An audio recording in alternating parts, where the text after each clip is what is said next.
At the outset, my due regards to all of you. I humbly submit that my name is Sri Nerala Malyadri. I retired voluntarily as a district judge. Now I am practicing at Supreme Court of India and also at Andhra Pradesh and Telangana High Courts. Today, we are going to discuss a very important subject, that is regarding maintenance of wife and children by husband who neglected and refused to maintain them. Because recently on November 4th of 2020, a judgment of Honorable Supreme Court is given in Rajneesh versus Neha by Honorable Justice Mrs. Malhotra and R. Subhash Reddy in criminal appeal number 730 of 2020 arising out of SLP criminal number 9503 of 2018. You are very well aware that section 125 of CRPC enables the dependent wife and children to approach the criminal court for granting maintenance when the husband neglects and refuses to maintain the wife. In this case, wife and son approached the Honorable Court, and the Honorable Trial Court granted maintenance, and against that order, husband preferred appeal, and the Appellate Court also passed orders confirming the order of the Trial Court granting maintenance of rupees 15,000 to wife and 5,000 rupees to son who are R1 and R2 from 1/9/2013 to 31/8/2015, and subsequently from 1/9/2015 onwards a sum of rupees 10,000. As against the judgment of the trial court, when the appellant husband approached the Honorable High Court of Bombay at Nagpur bench in criminal writ petition number 875 of 2015, the High Court dismissed the writ petition by its order dated 14/8/2018 and affirmed the judgment passed by the family court. As against the said judgment, the husband preferred the present appeal. The Honorable Supreme Court also dismissed the appeal and confirmed the order of the Honorable High Court. But it's very important to note, in this judgment, the Honorable High Court the Honorable Supreme Court has considered several aspects and constitutional provisions of relating to the protection for women and children, and then exercised its power under Article 142 of the Constitution and granted broad grey lanes which have to be implemented by all the judges, magistrates, family court judges, civil courts, and one and all. In this regard, before I venture to speak about this judgment, I would like to apprise you that in India, more girls are now going to schools, colleges, and achieving their goals. But still, before they complete their higher education, many of the girls are getting married even before they physically, mentally fully develop. In some cases, even before they attain the age of marriage. That is to say, the age required as a qualification, as a condition for marrying them, resulting a poor maternal health, and in some cases controversies with the husband or the family members of the husband, in some cases with her own family members, that is parents and others. Whatever it is, whenever a marriage is not working out for various reasons, including the reason of early marriage, whatever it is. The wife and younger children, they are dependent. They can't maintain themselves in most of the cases. And husband who is generally elder to the wife and having means and capacity to pay maintenance to the wife and children, they have been neglecting. So in such cases, when wife and children approaches the honorable courts, what are the guidelines that have to be discussed and followed, and finally maintenance has to be granted, and how it has to be implemented. These are the things that were discussed in this honorable Supreme Court judgment. Before discussing about the contents of the judgment, I can say that the honorable Supreme Court issued guidelines on the following topics. One is, the first issue is issue of overlapping jurisdictions. The second issue is payment of interim maintenance. The third issue is criteria for determining quantum of maintenance. The fourth one is date from which the maintenance to be awarded. The fifth one is enforcement of decree of maintenance. So before discussing these aspects, we have to see in Constitution there are three important provisions. One is Article 15(3),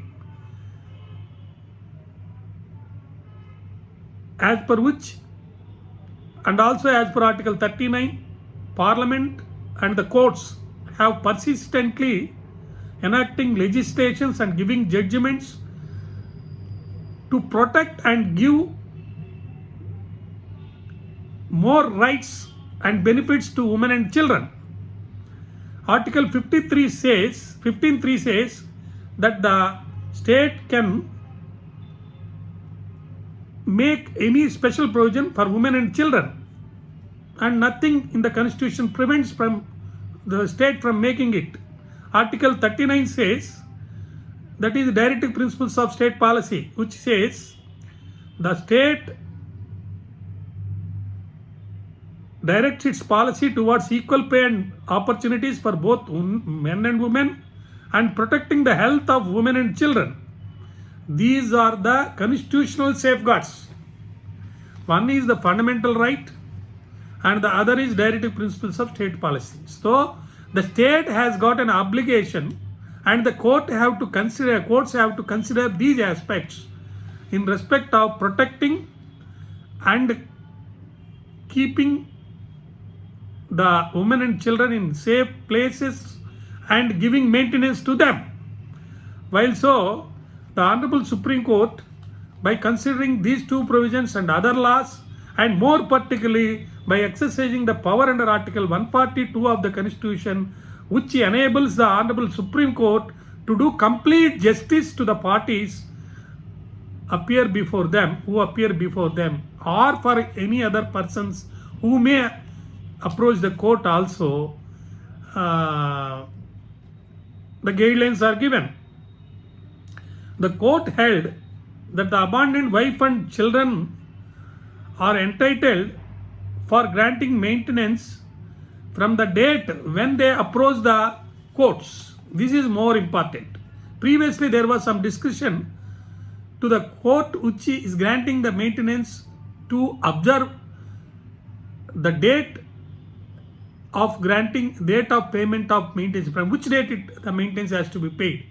In some cases it is from the date of petition, in some cases it is from the date of the order, whatever it is. In the 67 pages of the judgment, the Honorable Supreme Court outlined specifically some guidelines and included what are called reasonable needs. They considered that educational qualification, whether the wife is having independent source of income or not, or properties, and many other aspects which are at large. And finally, after consideration of this, the amount has to be granted.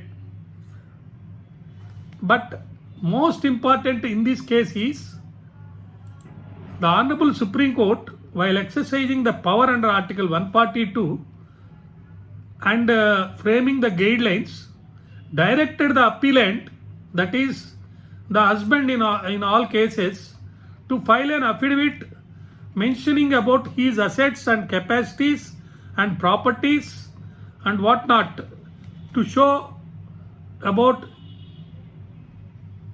his source of income. And while disclosing, so if he gives any wrong information, it is mentioned that he is also liable for the appropriate action in that regard. And likewise, the court also held that in order to avoid overlapping jurisdictions where successive claims for maintenance are made by a party under different statutes, it is the duty of the court to consider about adjustments or set off the amount awarded in the previous proceedings. Second, it is made mandatory for the applicant to disclose the previous proceedings. If the order passed in the previous proceedings requires any modification or a variation, it will be required to be done in the same proceedings. So this is clearly held. In the same proceedings, if any requirement of modification is required, that also can be done. So interim maintenance also has to be granted, where after considering the affidavits filed by both parties, all maintenance proceedings, including pending proceedings before the concerned family court, district court or magistrate court, as the case may be. So in part B, criteria are mentioned for granting maintenance. So by considering those criteria, the maintenance amount has to be granted. And finally, the Supreme Court held from the date of petition, not from the date of order, the maintenance has to be granted. Before all that, very, very important is regarding how this order can be enforced or executed for recovering the amount.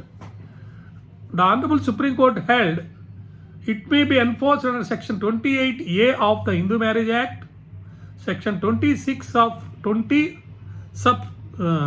Part 6 of DV Act, and Section 128 of CRPC as the case may be. Further, it has held that the order of maintenance may be enforced as a money decree of a civil court as per the provisions of the CPC, more particularly Section 51, 55, 58, 60 and Order 21 of CRPC.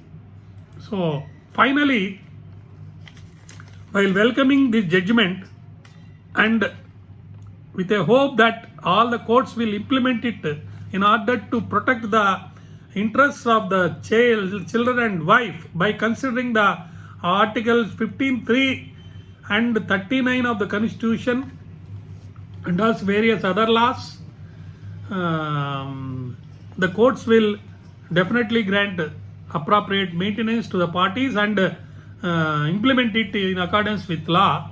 I would like to impress upon you that the Honorable Present Attorney General of India, Mr. K.K. Venugopal, in his article on the subject regarding doing complete justice under Article 142 by the Supreme Court by exercising the power under it, quoted the words of Justice Benjamin Cordijo. The judge is like this: the judge is not a knight errant roaming at will in pursuit of his own ideal. So the judge shall not, in pursuit of his ideal, must exercise this power under 142, but in order to do complete justice, the court can exercise its power under Section 1 under Article 142 of the Constitution. Such power is exercised in very exceptional cases like in Ayodhya case, and also in this case, in order to do complete justice to all parties, the power is exercised. It's a very, very good judgment. According to me, it will enrich the or protect the rights of women and children in a better way. The maintenance laws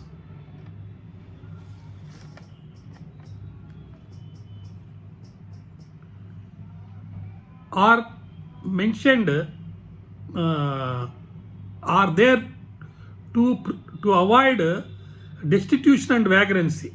The Honorable Supreme Court also held in this judgment by holding that for women in India, especially the poor who are often overlooked in discourses, the maintenance laws will mean little if they do not prevent dependent wives and children from falling into destitution and vagrancy after offer a glimmer of hope. So, in order to avoid destitution and vagrancy, this judgment must be used or implemented by all the courts to protect the rights of litigant public or women and children. Thank you very much. I hope you all liked and this particular subject content stated by me. So please subscribe my channel and request all your friends also to subscribe my channel. Thank you very much. Please send your comments also. Anybody can ask me any opinion in this respect. My cell number is 9848213311. Thank you very much.